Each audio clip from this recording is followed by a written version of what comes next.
Coverage ratios के बाद अब मैं शुरू करने वाला हूँ इसके बाद के एक्टिविटी रेशियोज़। चलिए एक्टिविटी रेशियोज़ की बात करते हैं। ये भी क्वेश्चन में बहुत ज़्यादा पूछे जाते हैं, तो मैं चाहता हूँ कि सभी का ध्यान एक्टिविटी रेशियो पे भी अच्छी तरह रहना चाहिए। देखते हैं एक्टिविटी रेशियो के अंदर जो सबसे पहला रेशियो है, वो है फिक्स एसेट टर्नओवर रेशियो। हाँ, बच्चों एक बात ये भी बता दूँ कि ये एक्टिविटी रेशियोज़ का ही दूसरा नाम है टर्नओवर रेशियोज़। तो हो सकता है किसी बुक के अंदर एक्टिविटी रेशियो को टर्नओवर रेशियो के नाम से भी बताया गया हो। चलिए देखते हैं इसका फॉर्मूला। ये बहुत ही इंटरेस्टिंग रेशियोज होते हैं। ये आपको जनरली यही बताते हैं कि बिजनेस की एसेट्स को आप कितना अच्छे तरीके से यूज कर रहे हो। बिजनेस की एसेट्स को आप कितना अच्छे तरीके से यूज कर रहे हो। तो चलिए मैं फिक्स एसेट टर्नओवर रेशियो निकालता हूं। फिक्स्ड एसेट टर्नओवर रेशियो, इतना याद रखना बच्चों, जिसका भी टर्नओवर हो वो फॉर्मूला में डिनोमिनेटर में आता है। क्या याद रखना है बच्चों? जिसका भी टर्नओवर गिनना हो वो फॉर्मूला में डिनोमिनेटर साइड पे आता है। तो इससे आपका हर तरह का फॉर्मूला बनाने का एक चाबी मिल जाएगा, की मिल जाएगा। देखिए फिक्स एसेट टर्नओवर रेशियो में हम लोग ऊपर की साइड पे हमेशा सेल्स लिखेंगे। टर्नओवर हमेशा सेल्स के बेस पे गिना जाता है एंड डिवाइडेड बाय, देखो किसका टर्नओवर निकालना है, फिक्स एसेट का, तो नीचे की साइड पे आ जाएगा टोटल फिक्स एसेट। अब फिक्स एसेट क्या होता है, आई एम श्योर ये आपको मुझे समझाने की कोई ज़रूरत नहीं है। फिक्स एसेट के अंदर वही फर्नीचर, मशीनरी, व्हीकल और ये सब बिल्डिंग्स, ऑफिस, शॉप, ये सब चीज़ें आ जाएगी। सो ये क्या बताता है, देखिए सेल्स से इसका कंपैरिजन करना है। हर एक एसेट जो आप बिजनेस में खरीदते हो, वो एसेट खरीदने पीछे का आपका गोल क्या होता है? Why do you purchase the asset in a business? Goal यही होता है कि इस एसेट का बेस्ट पॉसिबल यूज करके आप बिजनेस का सेल्स बढ़ाना चाहते हो। इस एसेट का बेस्ट पॉसिबल यूज करके आप बिजनेस का सेल्स बढ़ाना चाहते हो। तो कोई भी एसेट आप बिजनेस में लेके आओ, अगर वो सेल्स को बढ़ाने में आपकी हेल्प ना करे तो उस एसेट में पैसे लगाने का कोई मतलब नहीं है, क्योंकि एसेट में एक्चुअली पैसा स्टक हो जाता है और फिक्स एसेट में तो पैसा लॉन्ग टर्म के लिए स्टक हो जाता है। तो देखिए, अगर मैं एक एग्जांपल लेके समझाऊं, मान लो सेल्स का फिगर 5 लाख रुपीज है और उसके सामने आपकी टोटल एसेट्स जो फिक्स एसेट थी उसका फिगर 2,50,000 रुपीज है। तो आपको जो 2 टाइम्स का रेशियो मिला, ये रेशियो क्या कहना चाहता है? ये रेशियो सिंपल इतना कहना चाहता है कि जो 1 रुपया आपने फिक्स एसेट में लॉन्ग टर्म के लिए इन्वेस्ट किया है, उस हर 1 रुपये के ऊपर आप 2 रुपये सेल्स को एवरेज लेके आते हो। अब आप कहोगे कि सर ये सब काउंटिंग करके मिलेगा क्या? ये सब काउंटिंग करके फायदा क्या हुआ? देखो ये सब काउंटिंग करके फायदा ये होता है बच्चों, listen to me very carefully. ये सब काउंटिंग करके फायदा ये होता है बच्चों कि हमें दूसरी इंडस्ट्री से अपने आप को कंपेयर करने में सहायता मिलती है, या दो बिजनेस के कंपैरिजन के लिए हम सब ये रेशियो निकालते हैं।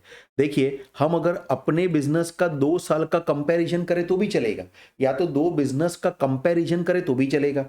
जैसे यहाँ पे 2 टाइम्स का मान लो कंपनी ए का fix asset turnover ratio 2 times आया है, कंपनी ए जैसा ही बिजनेस करने वाली कंपनी बी का अगर fix asset turnover ratio 3 times आए, तो कंपनी ए जो है वो 1 रुपया फिक्स एसेट पे 2 रुपए का सेल्स लेके आ रही है। लेकिन उसके सामने कंपनी बी जो है वो 1 रुपया फिक्स एसेट में लगाती है तो 3 रुपए का सेल्स लेके आ रही है। मतलब कि कंपनी बी अपनी फिक्स एसेट में लगे हुए पैसों का ज्यादा अच्छे तरीके से इस्तेमाल कर रही है, ऐसा मैं कह सकता हूं, राइट? तो कंपैरिजन करने के लिए बहुत जरूरी है ये। या तो एक बिजनेस के 2 डिफरेंट पीरियड का कंपैरिजन करो, या तो दो सेम तरह के बिजनेस का कंपैरिजन करो। इसके लिए रेशियो की जरूरत पड़ती है। इसका इंटरप्रिटेशन देखते हैं। How much sales is achieved in comparison to 1 rupee investment in fix asset. Listen to me carefully, क्या लिखा है? How much sales is achieved in comparison to 1 rupee investment in fix asset, ये हमें इससे पता चलता है। And it measures how efficiently the fix assets are use. जितना ये टर्नओवर रेशियो बड़ा होगा, उतना ही फिक्स एसेट का अच्छा इस्तेमाल हुआ है, ऐसा पता चलेगा। फिक्स एसेट टर्नओवर रेशियो के बाद हम फटाफट देखेंगे working capital turnover ratio. Same to same है, इंटरप्रिटेशन भी सेम रहेगा। तो WCTR वर्किंग कैपिटल टर्नओवर गिनने के लिए ऊपर लिया जाएगा सेल्स, हमेशा ऊपर न्यूमरेटर सेल्स आएगा और नीचे लिया जाएगा वर्किंग कैपिटल। अब देखो, कई बार वर्किंग कैपिटल क्लोजिंग भी लिया जाता है और कई बार इसका एवरेज करके एवरेज वर्किंग कैपिटल भी लिया जाता है। अब एक्चुअली ये डिपेंड करता है कि आपके क्वेश्चन में या प्रैक्टिकल सिचुएशन में कौन कौन सी इंफॉर्मेशन दी है। जैसे मान लो आपको दो तरह की बैलेंस शीट दी हो, एक तो डेट की शुरुआत की, एक एग्जांपल देता हूं, सपोज और financial year starts from 1/4/2021 and will be ending on 31 मार्च 2022। अगर मुझे बैलेंस शीट सिर्फ ये एक साल की ही दी है, यहीं पे बैलेंस शीट दी है, so I don't have any choice but to take only the closing working capital. But suppose I have the balance sheet of both the years, अब बोथ द डेट, तो पहले वाली मेरी ओपनिंग बैलेंस शीट हो जाएगी and दूसरे वाली मेरी क्लोजिंग बैलेंस शीट हो जाएगी। अब यहां पे ओपनिंग एंड क्लोजिंग दोनों दिया है, लिसन टू मी केयरफुली। अब यहां पे opening balance sheet and closing balance sheet दोनों आपको दिया है, तो इसका मतलब आप चाहे तो इन दोनों के दो फिगर्स को लेके उसका एवरेज कर सकते हैं। तो यहां पे आपकी वर्किंग कैपिटल ओपनिंग आ जाएगी, वर्किंग कैपिटल क्लोजिंग आ जाएगी, इन दोनों का एवरेज आप कैसे करेंगे? सो आप कर सकते हैं average working capital is equal to working capital opening plus working capital closing divided by 2। लेकिन अगर ये सब डिटेल दी है तो हो पाएगा, डिटेल नहीं दी है तो सिंपली आप क्लोजिंग वर्किंग कैपिटल से काम कर सकते हैं। वर्किंग कैपिटल भी आपका एक महंगा source of finance, it's sometimes very costlier. Bank से ओवरड्राफ्ट लिया हो, कहीं और से आपने शॉर्ट टर्म की टर्म लोन वगैरह लिया हो और उससे आप बिजनेस चला रहे हो। अरे इवन आप अपने खुद के पैसों से बिजनेस चला रहे हो तो उसकी भी तो अपॉर्चुनिटी कॉस्ट आपको लगती है। ये खुद का पैसा बिजनेस में नहीं लगाया होता तो कहीं और लगाया होता, और कहीं और लगाया होता तो उसके ऊपर आपकी कुछ कमाई हो सकती थी। ये तो आप कर सकते थे, ये तो आप कर सकते थे। तो वर्किंग कैपिटल का जो पैसा है उसकी भी कॉस्ट होने की वजह से उसका भी ऑप्टिमल यूज करना बहुत जरूरी है, राइट। तो इसमें भी अगर एक छोटा सा एग्जांपल ले ले, सेल्स मान लो आपका 2 लाख रुपीस का सेल्स है और आपने वर्किंग कैपिटल में 80,000 लगाया है। प्लीज मैं आपको बता दूं वापिस एक बार कि वर्किंग कैपिटल में आप कंफ्यूज मत होना। वर्किंग कैपिटल होता है current asset minus current liability. अब यहां पे अगर आप देखेंगे तो आपका जो वर्किंग कैपिटल टर्नओवर रेशियो आता है वो 2.5 आ रहा है। यानी आप जो 1 रुपी वर्किंग कैपिटल में लगा के बैठे हो, उस एक एक 1 रुपी, एक रुपी के ऊपर आप जो सेल्स लेके आ रहे हो वो 2.5 रुपी का सेल्स है। ये है आपका इसका सिंपल सा इंटरप्रिटेशन।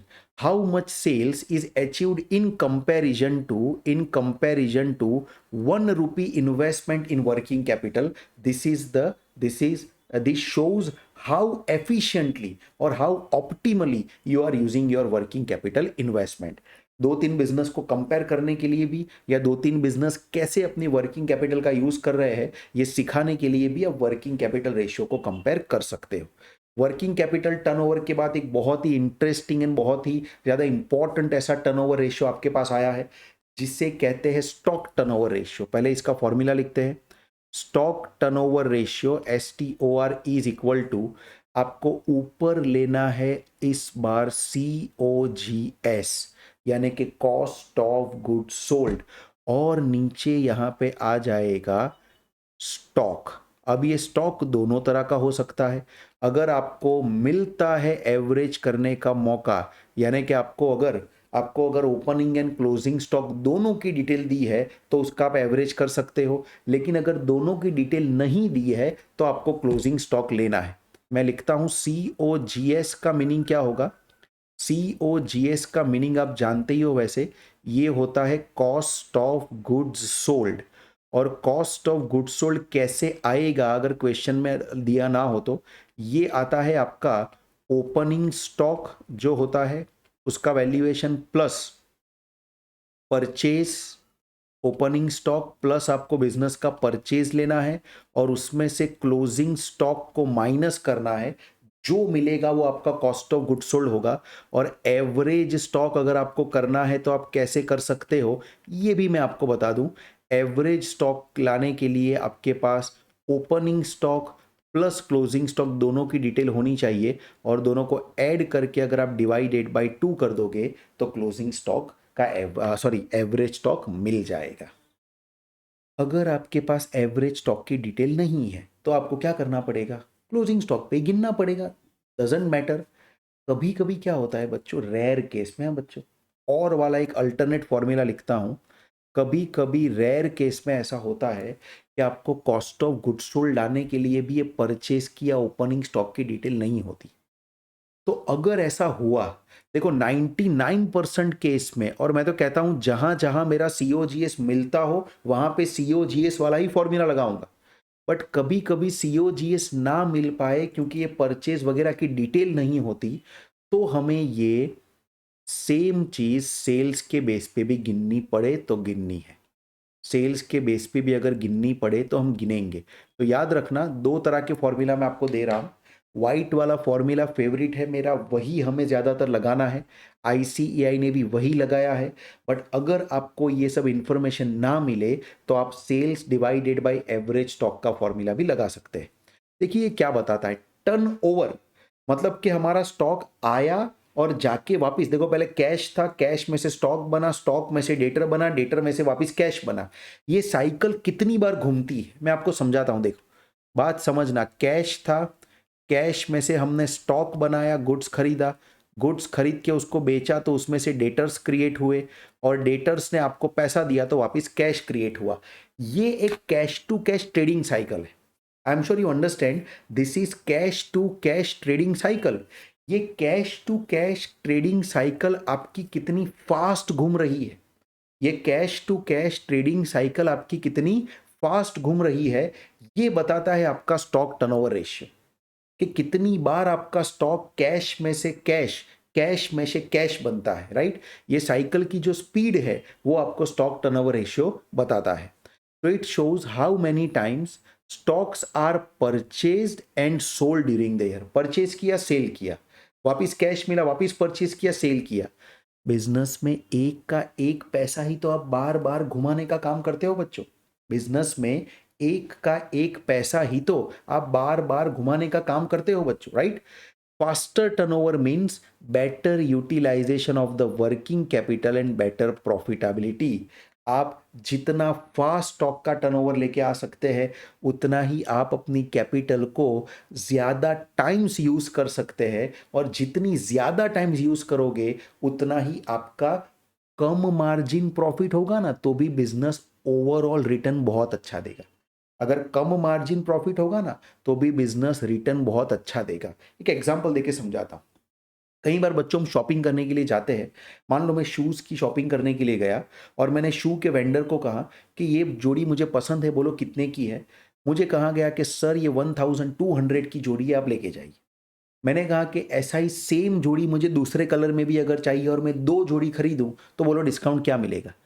हम हमेशा ऐसे लार्जर क्वांटिटी परचेस करके डिस्काउंट मांगने की कोशिश करते हैं कि नहीं, क्यों करते हैं हम ये, और सामने वाला डिस्काउंट दे भी देता है। मुझे शू वेंडर कहेगा चलो सर आप 2 जोड़ी ले रहे हो, आप 1100 में एक जोड़ी ले जाओ, मतलब आपको 2400 की जगह पे 2200 में मैं दोनों जोड़ी दे दूंगा। क्या मैं आपसे पूछ सकता हूं कि उस वेंडर ने क्यों 100 रुपये का मुझे डिस्काउंट दिया? जब मैं एक जोड़ी जूते खरीद रहा था तब तो वो 1200 से नीचे आने को तैयार ही नहीं था। लेकिन जैसे ही मैंने एक में से 2 जोड़ी की बात की, अब वो 1200 से नीचे आने को तैयार हो गया। क्यों हुआ ऐसा? साहब मैं उसका स्टॉक टर्नओवर बढ़ा रहा हूं, मैं उसका स्टॉक टर्नओवर बढ़ा रहा हूं, और मैं उसका स्टॉक टर्नओवर बढ़ाऊंगा तो अल्टीमेटली उसको फायदा होने वाला है, और उसी में से थोड़ा सा फायदा वो मुझे पास ऑन कर रहा है, अपना प्रॉफिट मार्जिन कम कर रहा है, क्योंकि वो उसी कैपिटल को वापिस यूज करके नए जोड़ी जूते ला के वापिस उसको बेच के वापिस प्रॉफिट कमा पाएगा। तो it's a circle of working capital. जितना फास्ट होगा उतना बिजनेस को फायदा होगा। तो स्टॉक टर्नओवर रेशियो हो सके उतना फास्ट होना चाहिए। तो यहां पे लिखूंगा कि अच्छा तभी है जब ये स्टॉक टर्नओवर रेशियो हमारा फास्ट हो, राइट। स्टॉक टर्नओवर रेशियो के बाद एक दूसरा टर्नओवर हम देखने वाले हैं, वो है डेटर्स टर्नओवर रेशियो, या इसको कहा जाता है एवरेज कलेक्शन पीरियड। देखो पहले इसका फॉर्मूला लिखता हूं, debtors turnover ratio DTOR is equal to, ध्यान देना जिसका टर्नओवर हो नीचे आता है हमेशा, ऊपर सेल्स नहीं, इस बार क्रेडिट वाला सेल्स लेना पड़ेगा। आप जानते ही हो बच्चों कि डेटर्स बनते हैं, उसका रीजन क्या होता है? डेटर्स बनने का रीजन होता है क्रेडिट सेल्स। डेटर बनने का रीजन होता है क्रेडिट सेल्स। तो हमें ऊपर क्रेडिट सेल्स लेना है और नीचे हमें लेना पड़ेगा डेटर्स, डेटर्स, और प्लस मैं कर सकता हूं बिल्स रिसीवेबल, क्योंकि बिल्स रिसीवेबल भी एक तरीके से डेटर ही तो होता है। खाली बिल रिसीवेबल के पीछे डेटर ऐसे छुप जाता है और कुछ नहीं होता, तो वो डेटर ही है। बट ध्यान रखिए, हो पाए अगर डिटेल है आपके पास तो एवरेज लेना ना भूले। तो ये आपका हो गया डेटर्स टर्नओवर रेशियो, ये भी टाइम्स में आएगा। ये आपको क्या बताएगा? ये आपको क्या बताएगा? ये भी आपको बताता है कि shows how many times cash is collected from a debtor in a year. कितनी बार डेटर कैश देता है, वापिस कैश से डेटर बनता है। ये क्या, कौन सी साइकिल बताता है? कैश टू डेटर्स, पूरी साइकिल बताएगा वो। कैश से goods, goods to debtors, debtors से वापस कैश। आपके डेटर साल में कितनी बार टर्न अराउंड होते हैं, मतलब डेटर बनते हैं फिर वापस डेटर मिट जाते हैं, कैश बन जाता है, अगेन डेटर बनते हैं वापस कैश बनता है, अगेन डेटर बनते हैं वापस कैश बनता है। ये पूरी साइकिल बिजनेस में कितनी बार चल रही है, ये आपका डेटर्स टर्नओवर रेशियो बताता है। तो मैं अगर आपसे पूछूं कि बोलो ये फास्ट साइकिल घूमे तो अच्छा है कि स्लो घूमे, तो आप क्या कहेंगे? Sir fast. डेटर्स के पास पैसा लेना है ना, तो जितनी फास्ट ये साइकिल घूमेगी उतना ही आपके लिए बेटर है।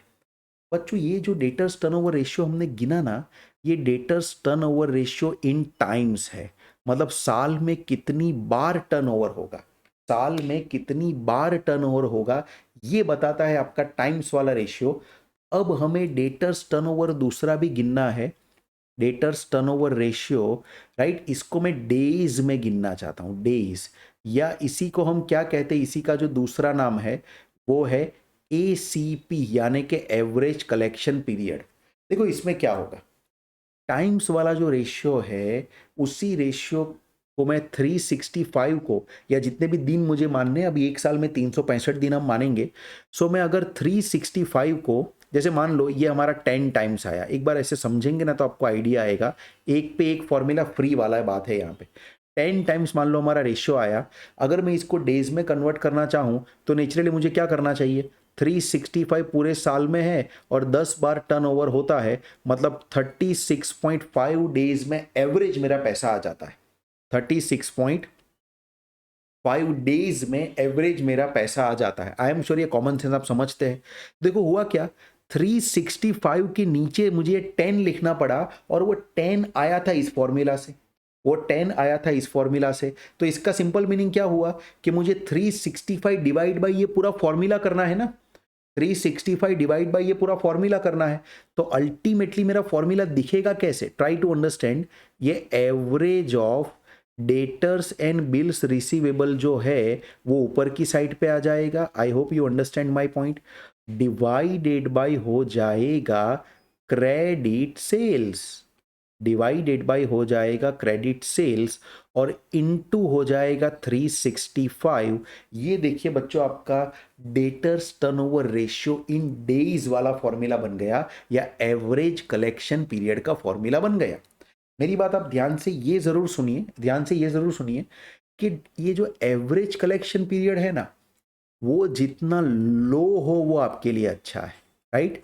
प्लीज समझना, debtors turnover ratio in times और debtors turnover in in days का, इन दोनों का जो रिलेशन है, इन दोनों का जो रिलेशन है बच्चों, वो इनवर्स रिलेशन है।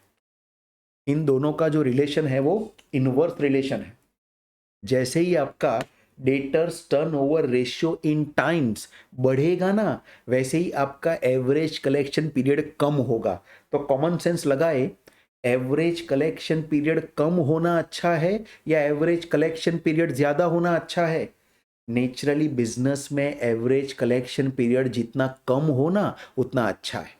बिजनेस में एवरेज कलेक्शन पीरियड जितना ही कम हो ना उतना अच्छा है बच्चों। सो ये था आपका दोनों ही formula, debtors turnover ratio and debtors turnover ratio in times and days वाला, या तो average collection period. I am sure आप बात को समझ रहे हो। क्या लिखा है, हायर रेशियो आता है। मैं अगर पहले रेशियो की बात करूं तो जितना हायर रेशियो आता है उतना बेटर आप रिसीवेबल मैनेजमेंट करते हो, ऐसा आप कह सकते हो बच्चों। डेटर्स टर्नओवर के बाद अब मैं आपको लेके चलता हूं क्रेडिटर्स टर्नओवर रेशियो के अंदर। ध्यान दीजिएगा क्या लिखा है क्रेडिटर्स टर्नओवर रेशियो में। Creditors turnover ratio and average payment period, same formula बनेगा डेटर्स टर्नओवर रेशियो जैसा ही, उसी लाइन पे मैं फॉर्मूला बनाऊंगा। लेकिन देखिए कैसे बनेगा वो।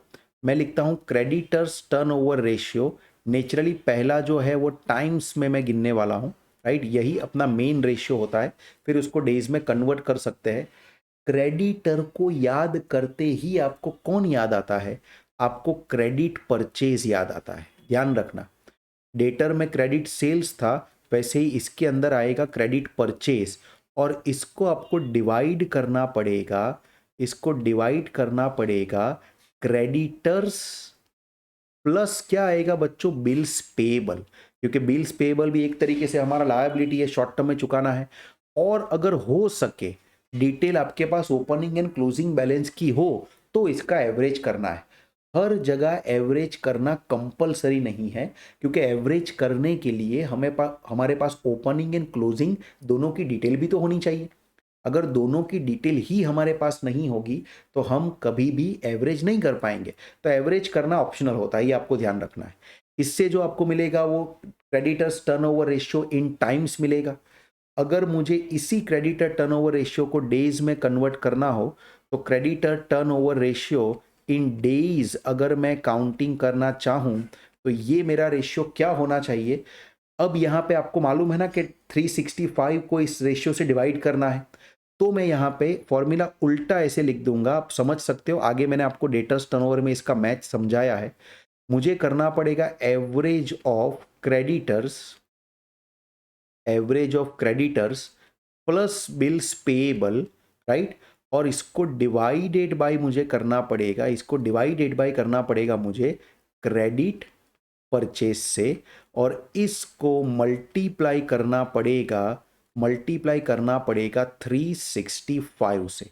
अब देखिए कभी कभी किसी क्वेश्चन में अगर बोल दिया है कि हमें ऐसा प्रिज्यूम करना है कि हमारा जो क्रेडिटर्स टर्नओवर रेशियो है वो 360 डेज के बेस पे गिनना है, तो हमें कोई प्रॉब्लम नहीं होनी चाहिए। हम 360 डेज के बेस पे भी उसको गिन सकते हैं, हम 360 डेज के बेस पे भी उसको गिन सकते हैं। तो देखिए हमारा क्रेडिटर्स टर्नओवर रेशियो इसमें डेज में आ जाएगा। ध्यान रखिए इन दोनों का जो रिलेशन है वो इनवर्स रिलेशन होता है। अगर हमारा क्रेडिटर्स टर्नओवर रेशियो बढ़ेगा तो हमारा डेज है वो कम होगा, राइट। तो बताइए, बोलो, क्रेडिटर्स टर्नओवर रेशियो है, हमें लोगों को पैसा चुकाना है। जैसे आगे वापस लेके चलूं तो डेटर्स टर्नओवर रेशियो जितना फास्ट था, डेटर टू कैश की साइकिल जितना फास्ट घूम रही थी उतना आपको ज्यादा मजा आ रहा था। और डेज जितने कम थे, डेटर जितने कम दिन में आपको पैसे देके जाता है उतना आपको ज्यादा अच्छा लग रहा था, ज्यादा मजा आ रहा था। चलिए क्रेडिटर के बारे में बात करो, बोलो क्रेडिटर्स टर्नओवर रेशियो जो है, क्रेडिटर्स टर्नओवर रेशियो जो है वो हाई हो तो अच्छा कि लो हो तो अच्छा। तो क्रेडिटर्स टर्नओवर रेशियो बच्चों लो हो तो अच्छा। क्यों? पैसा अगर लेना है ना किसी से तो बोलने का कब देगा कब देगा, लेकिन पैसा अगर देना है किसी को तो कल आना कल आना। ये एक एवरेज बिजनेस का रूल होता है, क्योंकि सब अपनी लिक्विडिटी को टाइट बना के रखना चाहते हैं और किसी और के पैसों के ऊपर बिजनेस करना चाहते हैं, किसी और के पैसों के ऊपर बिजनेस करना चाहते हैं। तो ध्यान रखिए क्रेडिटर्स टर्नओवर रेशियो टाइम्स में जितना लो हो उतना अच्छा है, और एवरेज पेमेंट पीरियड हमारा जितना हाई हो उतना अच्छा है। हमारा क्रेडिटर, बोलो, हमको 30 डेज का क्रेडिट दे तो आपको पसंद आएगा या 40 डेज का क्रेडिट दे तो आपको पसंद आएगी? इन दोनों में से सिलेक्ट क्या करोगे आप? नेचुरली इन दोनों में से आप सिलेक्ट करोगे 40 डेज को, ये ज्यादा पसंद आएगा। तो समझिए एवरेज पेमेंट पीरियड, अच्छा एक में लिख दूं जो भूल गया मैं, इसको एपीपी रेशियो भी कह सकते हैं या एवरेज पेमेंट पीरियड भी कह सकते हैं। जैसे डेटर में मैंने लिखा था एवरेज कलेक्शन पीरियड, वैसे ही यहाँ पे एवरेज पेमेंट पीरियड लिखूंगा।